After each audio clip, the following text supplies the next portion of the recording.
ठाणे महापालिकेच्या छत्रपती शिवाजी महाराज रुग्णालयातील डॉक्टरांनी वैद्यकीय क्षेत्रात आणखी एक उल्लेखनीय कामगिरी केली आहे. रुग्णालयातील तज्ज्ञ डॉक्टरांच्या पथकानं 20 वर्षीय तरुणीच्या पोटातील तब्बल 8.5 किलो वजनाची गाठ यशस्वीरित्या बाहेर काढली. गेल्या 6 महिन्यांपासून ही तरुणी पोटदुखी आणि पोटाला येणाऱ्या सूजेने त्रस्त होती.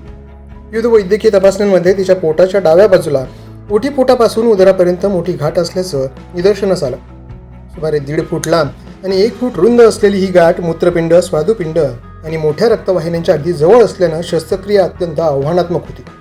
सर्जरी विभागातील डॉक्टर वर्षा पाटील, डॉक्टर क्षितिज माने, डॉक्टर शुभम मोरे आणि त्यांच्या सहकाऱ्यांनी ही गुंतागुंतीची शस्त्रक्रिया यशस्वीपणे पार पाडली. विभाग प्रमुख डॉक्टर अरुण माने यांनी या शस्त्रक्रियेसाठी मार्गदर्शन केलं. भूलतज्ञ विभागाचे प्रमुख डॉक्टर विजय पाटील, डॉक्टर केतकी पटवर्धन आणि डॉक्टर संजना पाटील यांनीही या शस्त्रक्रियेत महत्त्वाची भूमिका बजावली.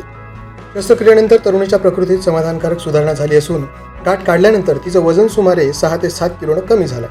ठाणे महापालिकेच्या छत्रपती शिवाजी महाराज रुग्णालयातील या यशस्वी शस्त्रक्रियेमुळे पुन्हा एकदा महापालिका रुग्णालयांच्या वैद्यकीय क्षमतेची प्रचिती आली आहे.